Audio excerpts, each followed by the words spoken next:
Hello and welcome to Prolific classes. I am Himanshu Das और आज हम करें क्लास 9 का एक और नया टॉपिक जिसका नाम है एंडोप्लाज्मिक रेटिकुलम। तो लास्ट वीडियो के अंदर हमने साइटोप्लाज्म के बारे में पढ़ा था और मैंने बताया था कि वहाँ पे बहुत सारे ऑर्गेनल्स होते हैं जिसके बारे में मैं वन ऑन वन कर वीडियोस जो है वो अपलोड करूँगी। तो now we are starting with endoplasmic reticulum which is again a very very important organelle.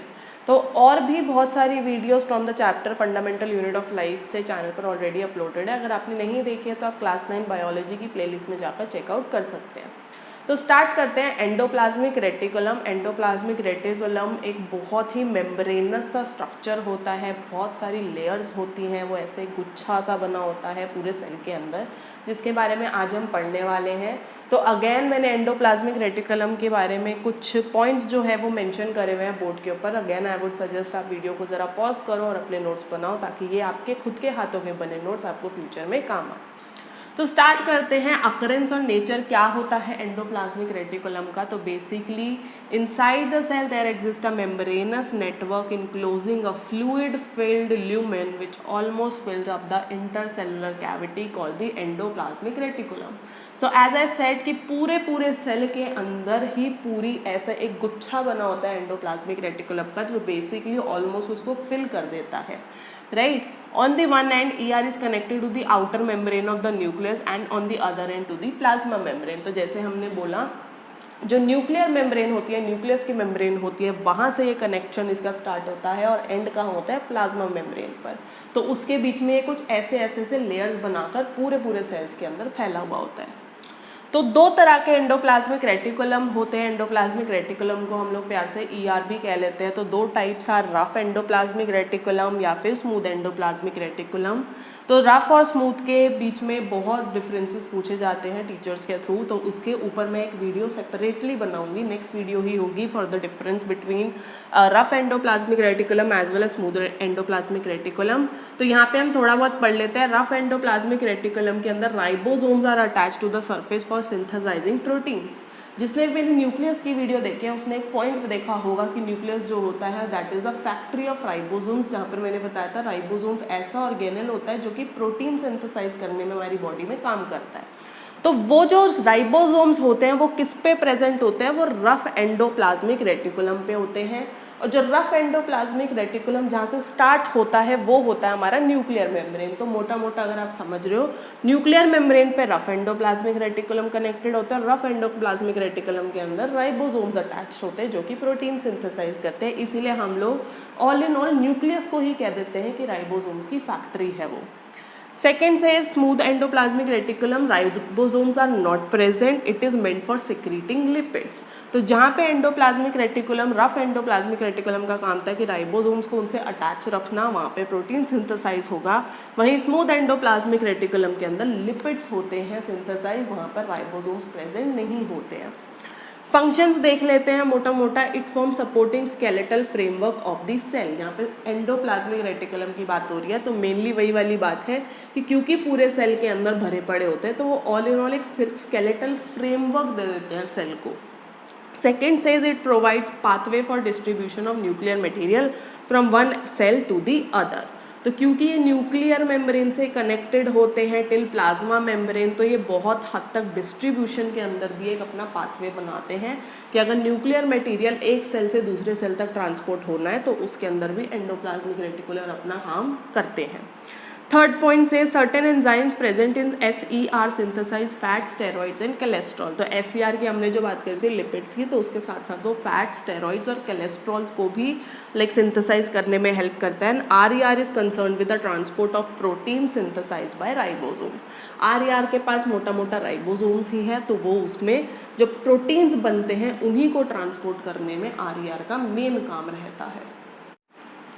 तो एंडोप्लाज्मिक रेटिकुलम के कुछ स्पेशल फंक्शंस भी और होते हैं जिनके ऊपर क्वेश्चंस बहुत बनते हैं आपके एग्जाम पॉइंट ऑफ व्यू से। तो अगेन वो some special functions of endoplasmic reticulum के कुछ 6 पॉइंट्स यहाँ पर मेंशन है जिनको अगेन आई वुड सजेस्ट कि वीडियो को कुछ सेकेंड्स के लिए पॉज करो और इनको नोट डाउन करो ताकि आपको आगे हेल्प करे।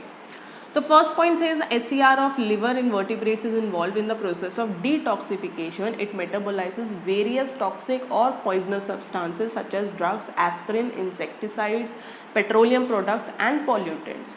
तो बेसिकली किसी भी रीज़न से खाने के साथ या कैसे भी पर्पसली इनपर्पसली अगर हमारी बॉडी में कुछ तरह का कुछ पॉइजनस सब्सटेंस एंटर हो जाता है या कुछ टॉक्सिक सब्सटेंस एंटर हो जाता है, तो आपने सुना होगा कि लिवर हेल्प करता है उसको डिटॉक्सिफाई करने में, अगर उसको मेटाबोलाइज करने में। तो वो लिवर के अंदर ऐसा क्या होता है, that is the smooth endoplasmic reticulum, जो कि हेल्प करता है in the case of detoxification.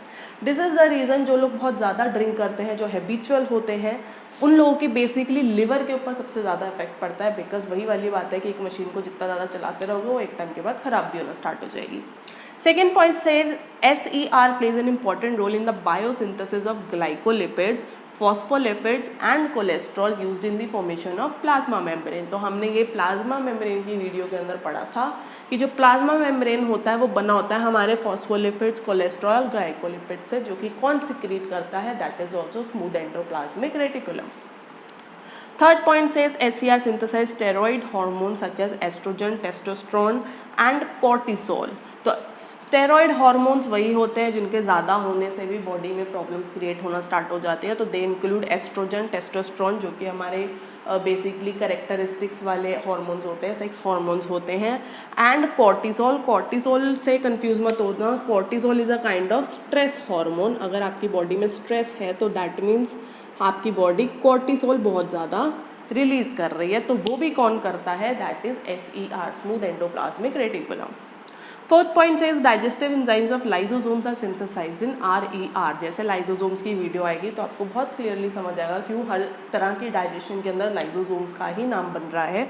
तो लाइसोसोम्स जो होते हैं बहुत तरह की डाइजेशन के अंदर काम करते हैं, तो उनको जो एंजाइम्स चाहिए होते हैं वो भी कौन बनाता है, that is rough endoplasmic reticulum. Next is plasma membrane and other cellular membranes are also formed in ER। Endoplasmic reticulum के अंदर ही इन्हीं का काम होता है मिल बांट के कि बाकी जितनी भी मेम्ब्रेन्स है, चाहे प्लाज्मा मेम्ब्रेन, चाहे न्यूक्लियर मेम्ब्रेन, चाहे सेल ऑर्गेनेल की मेम्ब्रेन, चाहे कोई भी मेम्ब्रेन है, उनको बनाने का काम भी किसका होता है, एंडोप्लाज्मिक रेटिकुलम का। 6 point says formation of plasma membrane is called membrane biogenesis.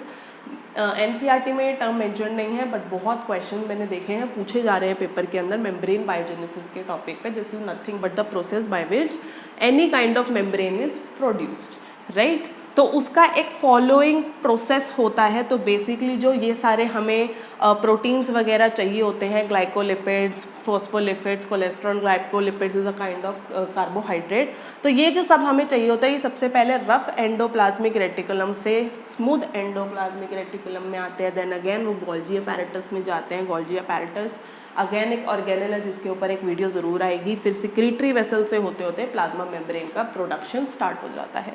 तो ये बेसिकली एक आपकी जो NCERT एग्जाम्पलर होता है उसके अंदर ये प्रोसेस गिवन है, इसलिए मैंने ये पॉइंट मेंशन कर दिया। एल्स NCERT की टेक्स्ट बुक के अंदर ये पॉइंट मेंशन नहीं था।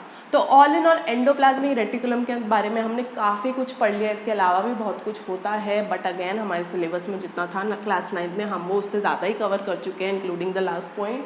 तो यहाँ पे मैं अपनी वीडियो को एंड कर रही हूँ। अगर आपको वीडियो पसंद आई है तो प्लीज़ वीडियो को लाइक ज़रूर करना। अगली video will be on the difference between smooth and rough endoplasmic reticulum. वो देखने के लिए भी चैनल को सब्सक्राइब ज़रूर करना, बेल आइकन को प्रेस ज़रूर करना एंड शेयर ज़रूर करना।